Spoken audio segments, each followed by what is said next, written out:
그 다음에 두 번째로는 전통적으로 윤리적인 것은 욕망의 과도함의 족쇄를 채우는 것이죠. 그러니까 절제하라는 것이죠. 절제 미학 같은 거는 뭐 예를 들어서 뭐 푸코 용어로 쓴다면 자기 배려의 미학 같은 거랄까 그런 것들을 주로 이제 윤리적이라고 보는 것인데 칸트의 윤리는 제어를 하든 제어하지 않든 모두 진료에 지배되는 것이에요.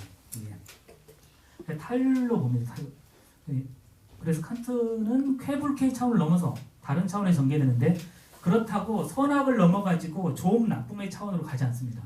이건 완전히 다른 것이에요. 그러니까 스피노자나 니체하고는 완전히 다릅니다. 그러니까 기존의 선악을 벗어납니다. 칸트는. 좀 전에 보시면 아시겠죠. 그러니까 기존의 선이라고 하는 것은 칸트는 비윤리라고 봤으니까 기존의 선의 영역들 있죠. 지적인 욕망들, 이상적인 대의들 이런 걸 추구하는 모든 것들은 다 비윤리라고 봅니다. 그러니까 기존의 선악을 넘죠. 기존의 선악을 넘는 것의 대표적인 철학자가 니체하고 스피노자죠. 그러니까 좋음과 나쁨의 차원이 있는 것이죠. 그 좋음과 나쁨은 전형적으로 칸트가 보기에는 정념적인 것입니다. 그래서 쾌락 원칙 너머의 영역으로 가는 것인데요. 이걸 프로이트에 따르면 죽음 충동의 영역인데요. 그리고 자유의 행위는 언제나 전복적인데 그 부분을 계속해서 설명해 가보겠습니다. 예.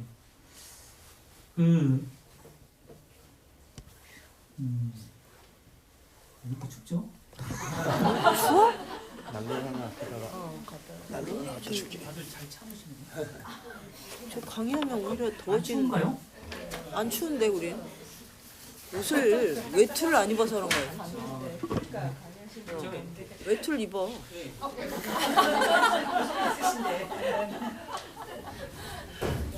문도 열어놓고.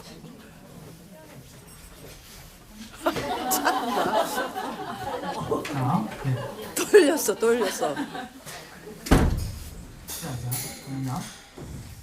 그래서 이제 대상을 갖지 않으면은 결국은 대상 없는 욕망이죠. 이제부터 이제 다른 표현을 하면 욕구 혹은 욕망 자체를 목표로 하는 욕망이라고 이제 표현할 수밖에 없는 것이에요. 대상이 없기 때문에. 그 내용이나 대상을 따지지 않아도 형식주의적인 특징을 띠게 되고요. 도덕적 행위작에 있어서 도덕 법칙의 순수한 형식이 실천적 활동의 동기로서 동기적 힘으로서 작용할 수 있다는 불가사의한 사실은 칸트 윤리학의 이론의 핵심이라고 합니다. 그러니까 형식 자체가 동기가 되는 것이에요. 형식이 동기가 된다는 건 이상한데 그렇습니다. 이때 가능한 판단들은 무엇을 의지의 대상으로 삼았느냐가 아니라 어떤 형식에 대한 합당함입니다. 그래서 형식에 맞았느냐 안 맞았느냐 이렇게 이걸 봅니다. 그래서 우선적으로는 합법성 여부를 따르는 게 있어요. 예를 들어보겠습니다. 그 두 번째 단락 보면은 예를 들어 살인 혐의로 어떤 기소당한 피의자 A가 있어요. 근데 이 남자를 추적하던 다른 남자 B가 있었던 거예요. 왜냐하면 자기 마누라가 이 A랑 바람을 피는 것 같아가지고 그날 이렇게 쫓아다니고 있었어요. 그런데 그날 살인을 했다고 이 A가 기소당한 것이죠. 근데 B는 알아요. 이 남자가 그날 살인을 하지 않았다는 거. 이때 이 남자의 태도를 보자는 것이죠. 이제 만약 그 B가 그 A는 무고하다 이렇게 알려주지 않고 그냥 가만히 있어요. 그러면 이건 비윤리적이죠.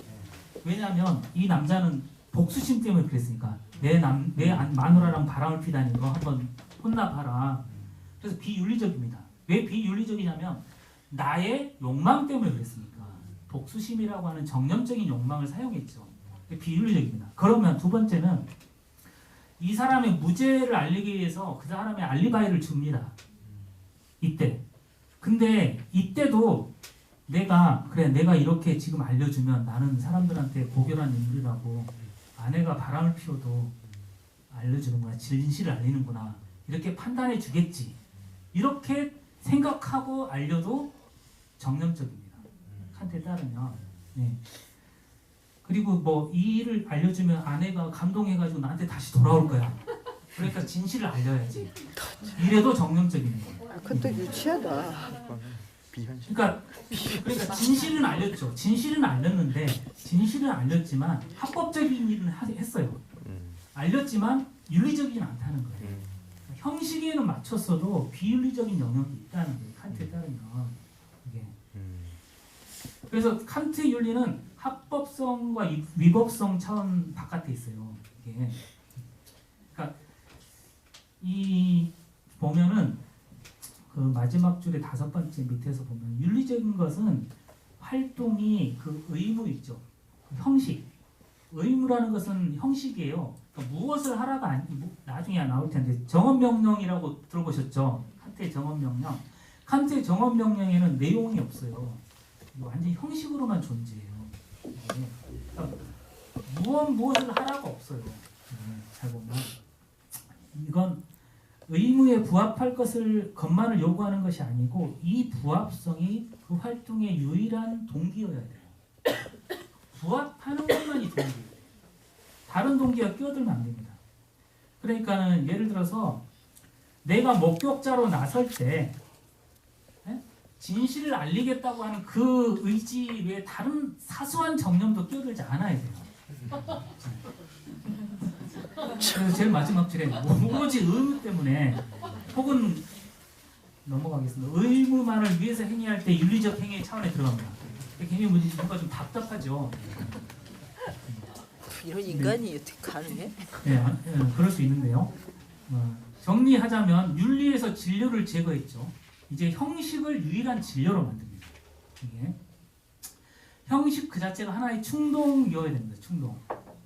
도덕 법칙의 형식의 의지를 규정하기 위해서는 형식이면서 동시에 그것이 진료로 기능해야 된다는 거예요. 그게 어떻게 기능할 수 있느냐? 그 답을 찾는 거죠. 어떻게 그렇게 할 수가 있어 인간이? 찾아보자는 거죠. 그렇다고 해서 이 윤리가 가능하려고 모든 정념적인 동기 있죠. 쾌락 원칙, 뭐 나의 이해, 나의 안녕, 내가 살기 위해서라든지 이런 것들, 이런 모든 동기를 제거하라고 하는 게 아니에요. 그러니까 칸트는 그래 더 정화하고 순화하고 금욕해야지 이렇게 말하지 않는다는 거예요. 내 안에서 정념적인 동기들을 다 제거해야지 이렇게 노력하라고 말하지 않습니다. 그러니까 중요한 것은 정념적이지 않은 것이 있죠. 그러니까 쾌불쾌와 관련이 없는 것, 형식, 도덕법칙, 의무 다 같은 건데요. 어떻게 주체 활동의 원인이나 충동이 되게 하느냐 이런 것인데 이게 좀 어렵죠. 근육이 닿겠다. 그러니까 그런 영역이 좀 있느냐? 칸트는 있다 이거죠. 그래서 그게 내 칸트 철학의 그러니까 철학사적으로 보면 칸트 철학의 그 어떤 그 혁명적인 차원은 바로 그런 데 있다는 것이죠. 그래서 그러니까 지금 칸트의 윤리를 이렇게 계속 이야기하고 있는 말씀드리는데, 그러니까 니체는 완전히 칸트를 비판했으니까 이게 칸트를 보고 뭐 도덕의 거민이 어쩌니 막 이렇게 막 하면서 막 엄청 비판을 했단 말이에요. 니체가. 근데 제 느낌으로는 니체가 좀 성급하지 않았을까? 거미가 아니라는 거예요. 네, 그러니까 칸트가 갖고 여러 철학사에서 열었던 어떤 차원이 있는데, 그러니까 사실은 헤겔보다 훨씬 더 혁명적인 차원이고 해결이 가능하기 위해서 칸트가 꼭 있어야 되고 그런 거란 말이죠. 그러니까 헤겔 같은 경우는 칸트에서 뭔가를 조금 비틀어서 만들어 도달한 차원이라고 하니까. 그리고 셸링 같은 사람은 칸트의 그 후제 그 다음 사람인데 칸트를 약간 급진화시키고 뭐 이랬단 말이죠. 그러니까 칸트가 완전히 그런데 그러니까 니체는 원래 철학자가 아니었단 말이죠. 원래 아니었잖아요. 그러니까 아니었기 때문에 어느 날 어떤 책 보면 내가 우연찮게 스피노자를 발견했어. 그러면서 나하고 생각이 같은데 너무 놀랐어. 뭐 이런 분들이 있잖아요. 그러니까 잘 몰랐단 말이죠. 그러니까 그렇기도 하고 독일 이 관념론 철학이 갖고 있는 어떤 지평들을 좀 공부를 해볼 필요가 있지 않을까. 그 세계에 깊이 빠져들어 볼 필요가 있을 텐데 너무 니체가 급히 버린 건 아닌가. 막 너무 싫어져 버린 거죠. 윤리 이러니까 뭐 도덕의 왕국을 세우자는 거냐 뭐냐 이러면서. 그러니까 도덕에서 벗어나자는 게 도덕의 계보 그 주제니까. 근데 다르게 보면은 오히려 칸트적인 윤리가 훨씬 더 중요한 게 아닌가 어떻게 보면 뭐 이렇게도 볼 수 있고 저렇게도 볼 수 있는데요. 네. 그러니까 어쨌든 의지에서 정념적인 요소들을 그러니까 내 안에서 마이너스를 해결하는 게 아니에요. 마이너스를 해갈 수가 없어요. 이건 안 그렇습니까? 인간이 어떻게 나의 정념을 뽑아낼 수 있겠어요? 그거 불가능하죠. 이건 니체도 인정했던 것이에요. 그러니까 우리가 어떻게 이기적인 인간이 이기적인 걸 버릴 수 있냐는 거죠. 통빌 수가 있느냐? 불가능하다. 그러니까 신이라고 하는 저런 미라 같은 피가 통하지 않는 저런 존재를 이상으로 삼으니 이게 말이 되느냐? 이런 니체도 인정하는 것이죠.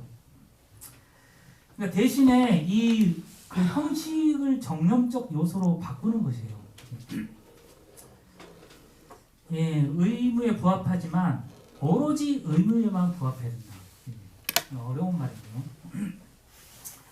칸트적 자유에 대해 살펴보겠습니다. 그러니까 지금 우리가 처음에 자유를 말씀 안 드렸는데 도덕이 성립하려면 자유가 전제돼야 되죠. 왜냐하면 내가 자유롭게 하지 않았어요. 강제로 했어요. 그럼 나에게 책임이 없잖아요. 그러니까 기본적으로 도덕은 자유를 전제한 것이에요. 우리가 윤리를 말할 때는 자유가 전제된 것입니다. 그런데 칸트는 이제 이 자유를 전제하기 위해서 순수 이성 비판을 썼단 말이에요. 이게 그러니까 순수 이성 비판에 증명되는 게 자유예요. 자유. 이 자유를 바탕으로 윤리가 가능해지니까. 그래서 순수 이성 비판 이런 구절이 있어요. 도덕은 필연적으로 가장 엄밀한 의미의 자유를 인간 의지의 성질로서 전제한다라고 되어 있는데 가장 엄밀한 의미의 자유가 뭘까? 이건 뭐 이 구절 자체로도 연구가 가능하겠죠. 그리고 이제 지적에 따르면 칸트는 이 자유라는 주제를 연구한 거의 유일한 철학자라고 합니다. 이게 뭐 칸트에 따라서 이르러서 드디어 금지에 의존해 가지고 그 금지에 대립하는 방식으로 자유를 주장할 수 없게 됩니다. 무엇이 억압하니까 그 억압에 대한 저항하는 자유 있죠. 우리가 80년대 운동할 때 했던 그런 자유. 그런 자유는 이제 칸트의 앞에서는 없어집니다. 무의미해집니다. 그러니까 자유는 그 자체로 자율적인 것이 되고 자기 부가적인 것이 되는데 니체조차도 자유를 저항의 강도가 강할수록 나는 더 강한 자유를 느낀다고 했어요. 그러니까 어떻게 보면 칸트가 열어둔 어떤 자유의 영역 속으로 못 들어간 것이죠. 니체는. 제가 보기 그렇다는 것이죠. 물론 니체가 열어둔 영역이 또 있죠.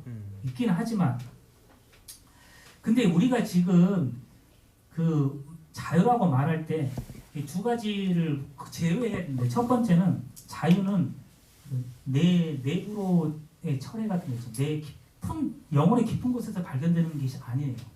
이게 그러니까 뭐 명상을 한다든지 뭘 해가지고 내 영혼 깊은 곳에서 나의 자유의 차원을 찾는다 이런 건 아니에요. 이런 것과는 전혀 상관이 없습니다. 이게 기독교에서는 그 그노시시즘이라고 있죠. 영성주의 같은 것 있죠. 그런 차원하고는 관계가 없어요. 내 영혼에서 해방을 찾지도 않습니다. 왜냐하면 진정한 자기가 내 안에서 발견될 수 있을까? 그게 회의적이라는 거예요. 내 깊은 영역 속으로 들어갔는데 그게 어떤 정념의 영향을 받은 것이며 타자에게 영향을 받은 것이면 어떡할 것이냐. 그것 자체가 정말 자유로운지 증명할 수 없다는 것이에요.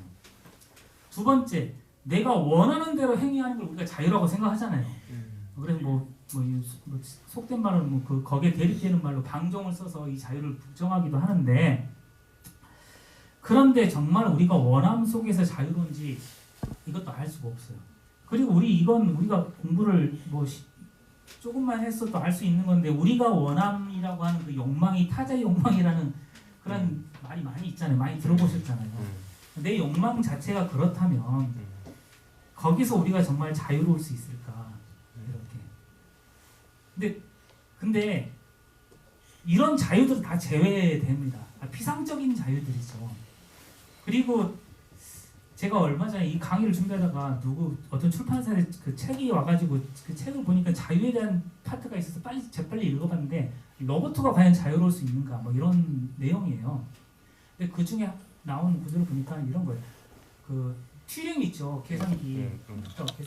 그 사람이 로봇의 자유를 주장했는데 어떤 거냐면 로봇가 막 정보가 있을 거 아니에요. 막 정보가 있다가 마지막 정보에서 두 가지가 너무 똑같아가지고 선택을 못하는 경우가 있다는 거예요.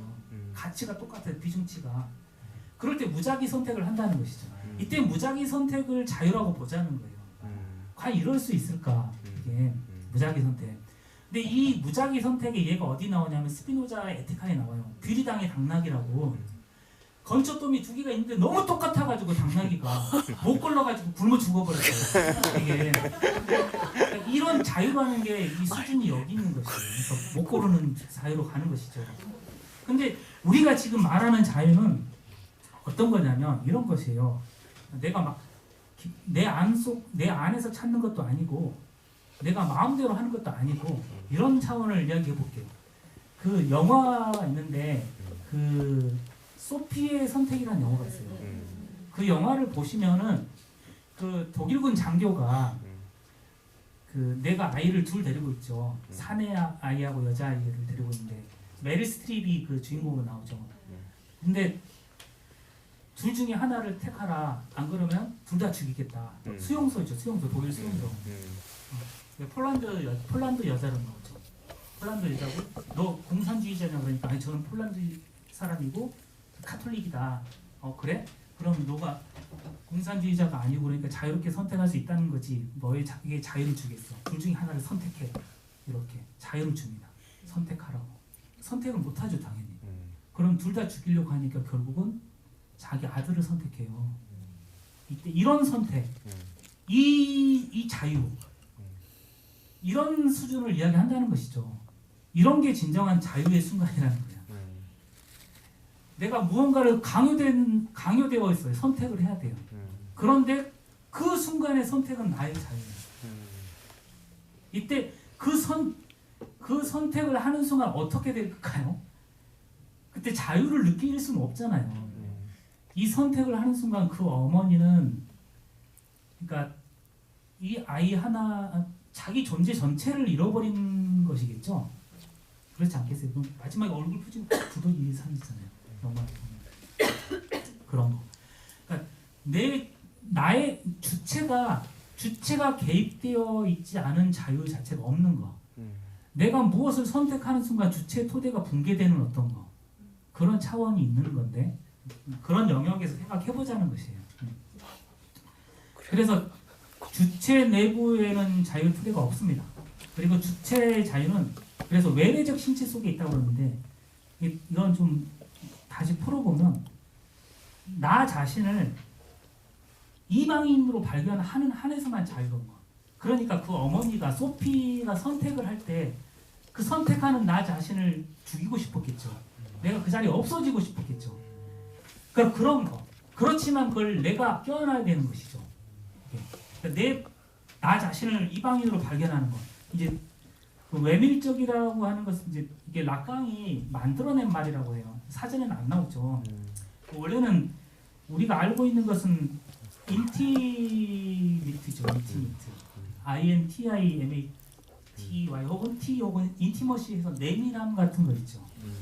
그러니까 이건 뭐냐면 이해했으니까 내밀한데 바깥에 있는 거. 이런 거. 내 안에 있는데 바깥에 있는 것처럼 느껴지는 거. 내 바깥에 있지만 내 안에 있는 거. 그러니까 메비우스 띠 같은 것이죠. 바깥으로 나가는 것 같지만 안으로 들어오는 그런 차원이 있다는 것이죠. 그러니까 경계를 나누기 애매한데. 네. 그러니까 이렇게 안도 아니고 바깥도 아닌 그러니까 내가 나의 이방인으로서만 내가 주인이 될 수 있음. 이 차원에서만 자유가 열린다는 것이죠. 자유의 증거는 어디 있냐 그러면 그건 죄책감인데요. 읽어보겠습니다. 자연 필요성의 대류에 의해서 휩쓸려 들어가는 것임을 알고 있습니다. 자연 필요성의 대류, 그러니까 이 자연 자체는 필연적이죠. 이 자연에는 다 필연성이 있잖아요. 그러니까 하늘에서 뛰어내리면 떨어져 죽는 것도 필연적이고 낙하산을 타고 내려도 사는 것도 필연적이죠. 그렇죠. 자연의 법칙을 다 이용한 거니까. 그러니까 자연적인 것은 다 필연이에요. 그러니까는 자유가 없죠. 그러니까 자연 필요성의 이 대류에서 휩쓸려 들어갔는데도 불구하고 우리는 죄의식을 느낀단 말이에요. 그러니까 나하고 아무런 관련이 없는 친구가 죽었는데 괜히 죄의식을 느낄 때 정신분석학적으로는 우리 무의식적인 뭐라고 설명을 대충 하려고 하잖아요. 어떤 죄의식을 느끼는 게 있다는 말이죠. 나하고 상관이 없어도. 그러니까 내 힘으로는 그것과 다르게 할 수 없었음에도 불구하고 내가 죄가 있다는 그런 의식. 그러니까 필연적인데 자유롭다고 느끼는 것이죠. 이걸 분열이라고 보자는 거죠. 이런 분열의 순간이 있는데 바로 자유가 드러나는 순간이에요. 이 순간이. 칸트는 주체가 스스로 자유롭다고 믿는 곳에서는, 즉 내가 자유로워, 심리학적으로 자유롭다고 믿고 있는 곳에서는 정념적인 것, 즉 필연성이라는 것, 이 정념적인 것에 환원 불가능성을 주장합니다. 너는 자유롭지 않아. 그리고 동시에 주체가 나는 어쩔 수 없었어, 자동장치였어, 내가 그런 게 아니여라고 말할 때 주체의 자유를 말합니다. 넌 자유로웠어라. 이게 칸트는. 그래서 칸트는 인과적인 결정 넘어 어딘가에 주체의 자유를 드러내려고 노력하지 않습니다. 그러니까 뭐 초월적으로 어디 넘어가서 자유가 있는 게 아니고 인과적인 결정의 지배를 최후까지 고집합니다. 막 고집해놓고 거기서 자유가 나타날 수 있게 합니다. 이 장면을 살펴보려고 합니다. 지금 주체가 필연성 속에 있는데 어떻게 자유롭다고 말할 수 있는가? 그래서 필연 속에서 어떻게 자신이 의무에 동의이 될 수 있는가? 내가 우선 주체는 자신의 근본적인 정념성을 경험해야 됩니다. 그러니까 나는 필연적으로 그럴 수밖에 없었어, 끌려다녔어 라고 해야 된다는 거예요. 그렇지 않으면 분열된 주체가 될 수 없습니다. 다른 말로 하면은 결정론의 공준을 통과해야 됩니다. 결정론. 내가 결정되어 있다는 공준을 통과해가지고 강제된 선택의 지점에 도달해야 됩니다. 강제된 선택. 이게 아까 소피 선택이에요. 그러니까 예를 들어서 이런 경우가 있죠. 이런 선택지가 있어요. 돈이냐 생명이냐, 돈이냐 생명이냐. 우리가 그러니까 예를 들어서 무슨 너 아메리카노 먹을래, 카페라떼 먹을래? 그러면 난 아메리카노. 자유롭게 선택하잖아요. 이런 게 아니라, 그런 선택이 아니라 돈이나 생명이냐 이렇게 선택할 때 우리가 돈을 선택하면 생명을 잃는 거잖아요. 그럼 나는 무조건 생명을 선택해야 되잖아요. 근데 돈이 없어지는 삶을 선택하는 거죠. 그러니까 나는 생명밖에 선택할 수 없는 것이에요. 자유롭게. 그런데 이 자유는 원래 선택지에 강제된 것이에요. 이걸 선택하지 않고는 선택이 불가능해요. 이미 결정돼 있다. 이해 가시죠? 그런 선택의 차원이 강제된 선택인데 우리는 늘 사실은 우리 삶이 강제된 선택의 삶이라는 거예요. 이게 우리는 뭔가 자유롭게 뭘 하고 있지만 그 전에 먼저 강제된 선택이 먼저 있어요. 그러니까 쉽게 이야기하면 우리가 태어나면 내 선택이 아니잖아요. 내 선택이 아니지만 우리는 지금부터는 이걸 나의 삶으로 여기고 살아야 되듯이 애초에 강제된 선택의 지점이 있죠. 그렇게. 그 다음에 자유로운 주체가 될 수 있는데요. 다시 말해 주체는 우선 나는 생각한다, 나는 행위한다, 네, 이런 진술을 통용하는 것이 불가능한 어떤 지점에 도달해야 합니다. 내가 생각한 게 아니에요. 내가 행위한 게 아니에요. 그러니까 이 비존재, 내가 사라지는 부분이죠.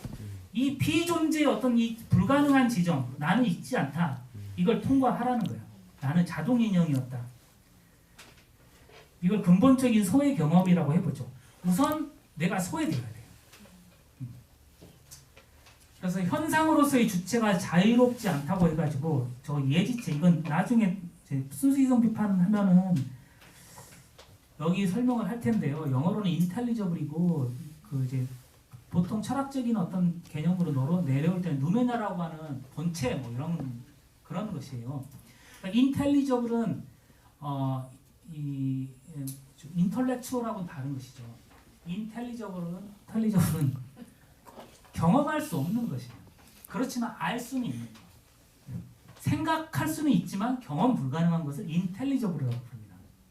이해가시죠? 그러니까 예를 들어서 신은 알 수는 있잖아요. 근데 경험은 못 하잖아요. 물론 여기서 경험하신 분들 있을 텐데 물론 경험하신 분도 있겠죠. 그렇지만 우리는 그 경험을 공유할 수가 없잖아요. 그래서 막 동의를 하지만 그래도 잘 경험이 안 되잖아요. 이게 인텔리저블이에요. 사고는 가능하지만 경험 불가능한 것. 그러니까 경험의 한계를 넘는 것. 그걸 예지체라고 부릅니다.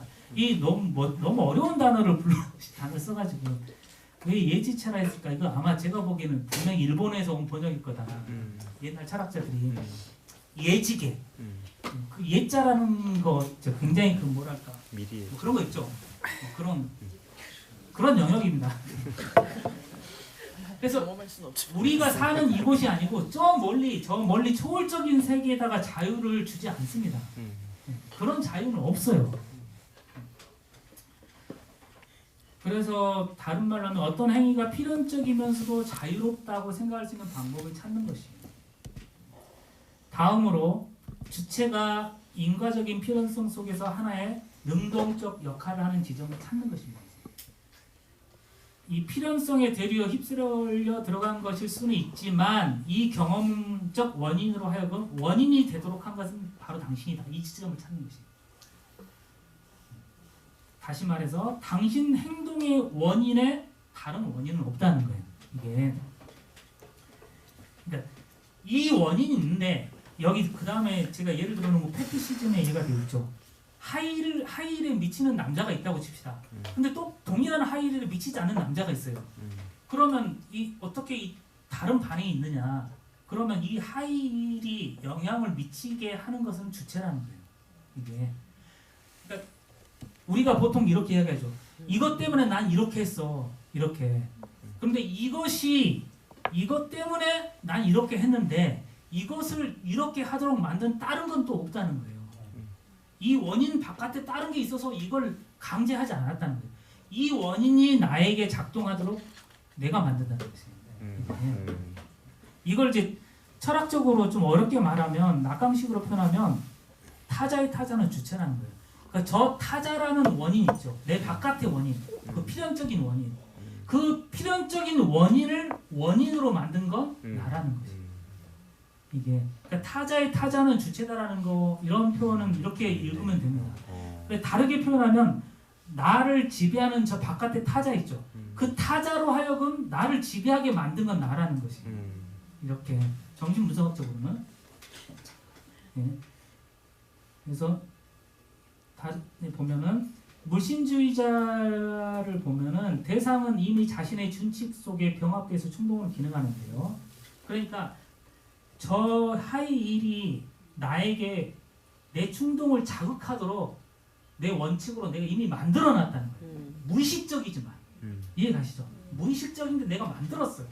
근데 이 지점을 설명하기가 너무 어렵습니다. 셀링도 이 지점을 막 설명하는데 결국은 어떻게 설명하면 이건 무시간적이고 막 근원적이고 막 이럴 수밖에 없는 거예요. 왜냐면 내가 의식해본 적이 없으니까. 내가 언제 하이를 그렇게 하라고 하이이 있을 때마다 나는 미치게끔 내가 언제 결정을 했지. 근데 결정한 적은 없지만 왜냐면 다른 사람은 하이에 미치지 않기 때문에. 탁구 그러니까 예를 들지 왜? 이걸 설명하는 게 철학적으로는 어려운데 철학적으로는 이렇게 설명합니다. 타자의 타자는 주체다라고. 그러니까 저 원인의 메타 원인은 없다는 거지. 까르말. 되게 쉬운 말을 어렵게. 그래서 주체의 내부적 준칙 때문에 지금 준칙이라는 단어를 일부러 썼는데요. 칸트의 정언명령의 한 부분이 이 준칙이에요. 나중에 설명될 텐데 원인의 원인은 저 외부의 타자가 아니라 주체 자신이고 물질주의자는 이렇게 말하죠. 난 어쩔 수가 없었어. 통제를 벗어나 있거든. 그런데 이 통제를 벗어난 대상으로 하여금 충동의 원인이 되도록 한 것은 자신의 준칙입니다. 칸트에게 실천적인 자유는 어떤 특수한 동인을, 그 원인을 그의 행동을 규정하는 준칙 속에 병합하는 주체의 자유입니다. 여기에 자유가 있어요. 그 준칙을 병합하게 한 것은 나라는 것이에요. 칸트가 말하는 초월적인 자유는 이 초월적인 것도 나중에 설명드리겠습니다. 이 근본적 선택의 배후에 아무도 없다는 것. 자유의 어떤 메타토드가 없다는 사실을 가리키고 칸트는 이걸 설명하기 위해서 막 고생해가지고 성향이라는 계집론이라고 하는 어떤 기질 이런 거 있죠. 그 사람의 특수한 성향 이런 걸 들어 설명합니다. 이 성향 같은 것은 그 외부의 원인으로만은 설명할 수가 없다는 거예요. 이게 순전히 외부의 영향으로 그 사람이 그런 성향을 가질 수는 없다는 거예요. 다른 동인을 물리치고 왜 그 동인을 받아들였냐 이거예요. 그러니까 예를 들어서 하이힐 말고 그 마광수처럼 탁구. 탁구 예로 들어요. 뭐라고? 탁구. 왜 테니스가 아니고 탁구 있어. 이건 그렇다는 거죠. 이거 외부에서 강요를 하진 않았다는 거예요. 누가 그렇게 제 지랄했어? 경우를 보니까 저 대학 때 테니스 수업을 들었지만 결국은 지금 탁구만 치고 있는데 그렇다는 거죠. 네, 그렇게 성향 같은 게 있는데 이 성향은 결국은 주체의 자율적인 부분이다. 근원적으로 이게 좀 어려운데 그렇게 봅니다. 주체 자신의 내적 경향성이다. 어떤 외부적 동인을 선택하는 것은 그 동인 바깥의 타자가 아니고 바로 주체고 이 주체의 준칙을 통해 어떤 인과가 결정됩니다.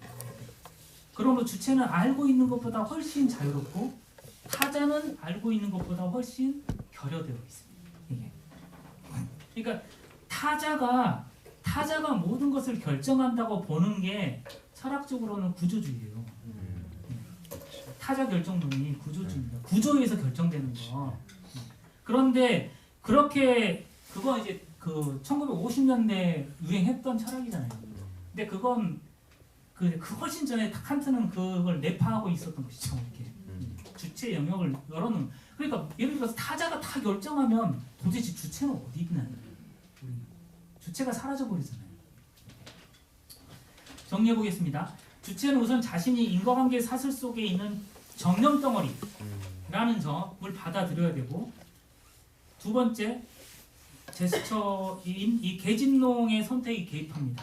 이 제스처는 주체의 자유의 창을 열어놓는데요.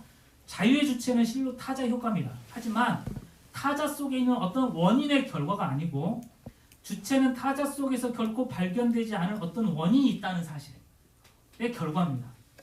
타자 속에서 발견되지 않기 때문에 원인이 결국 주체가 자유로운 것인데요.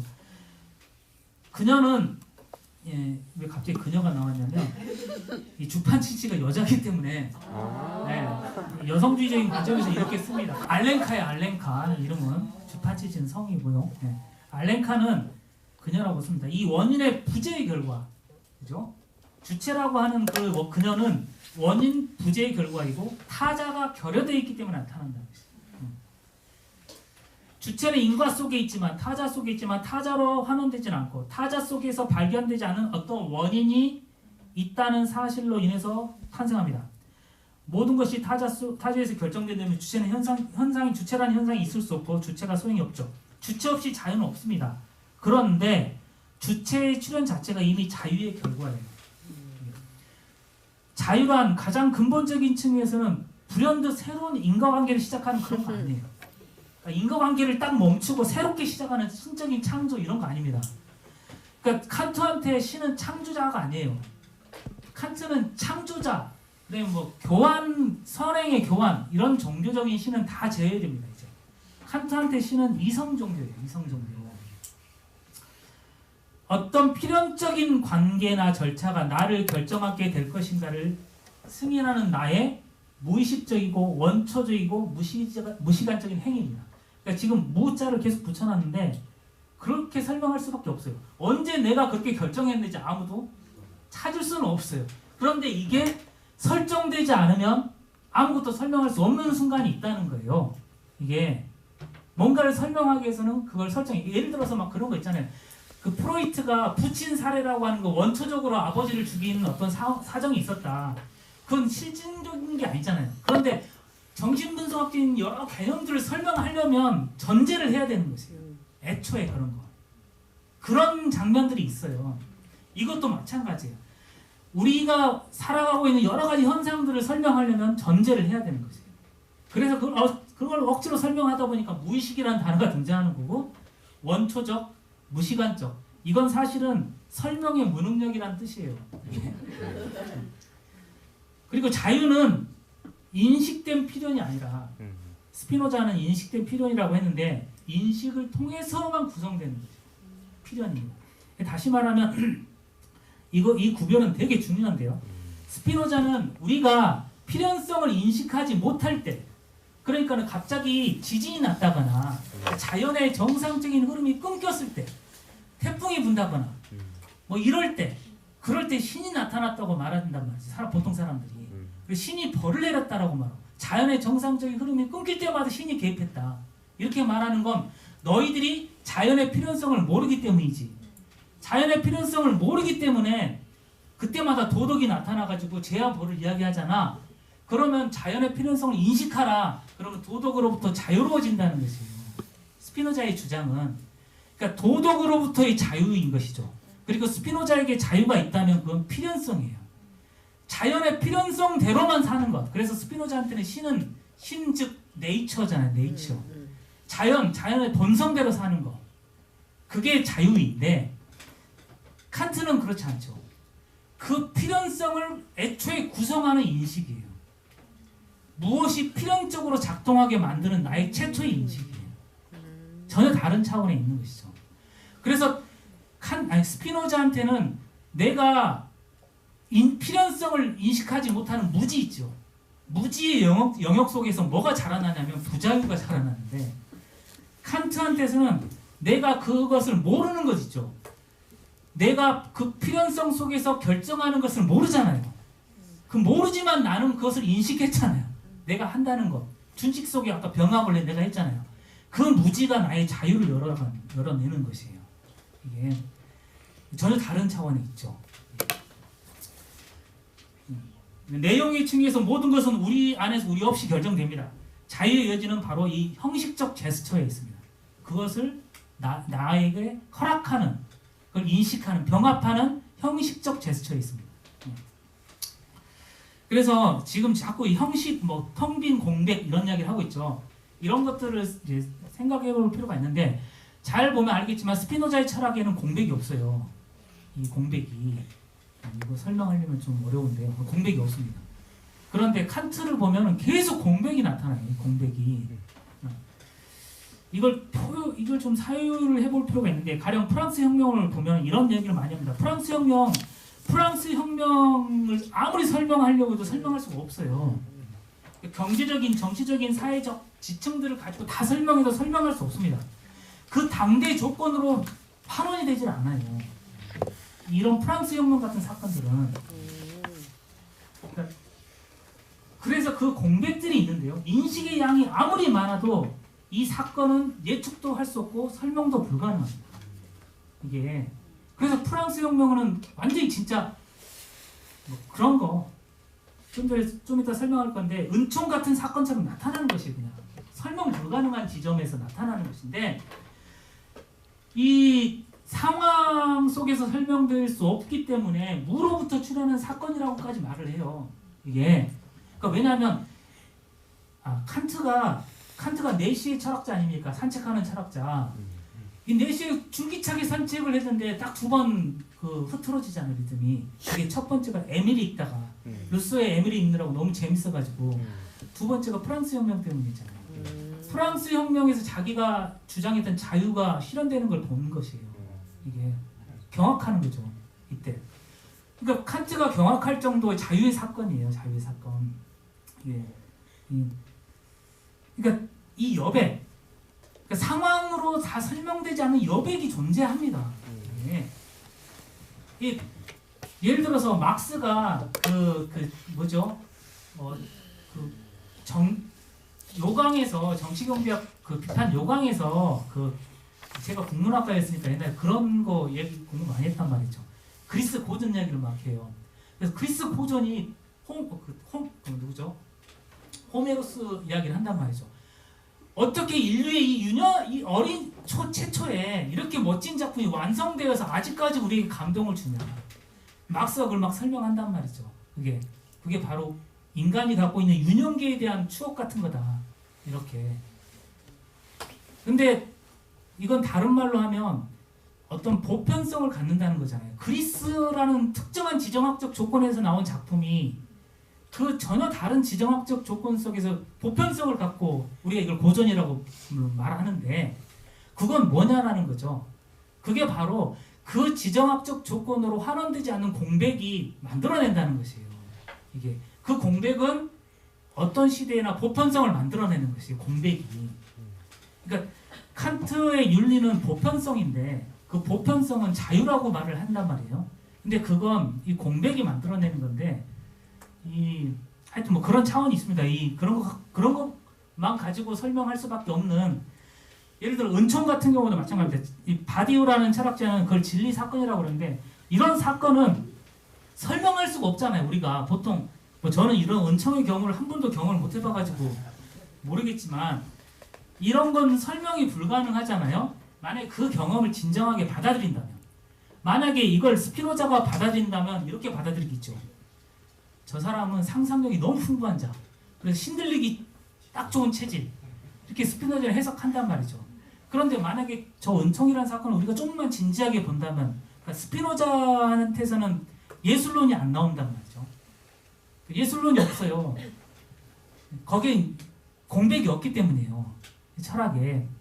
근데 저는 이제 그렇게 봅니다. 근데 칸트한테는 미학 비판이 있잖아요. 판단력 비판이. 이런 사건, 이 상황으로 설명되지 않는 그 여백, 그 공백 속에 자기를 맡겨야만 은총이라는 어떤 사건이 나타난다는 것이죠. 예. 그런 차원에서 좀 생각을 해볼 필요가 있지 않을까. 예.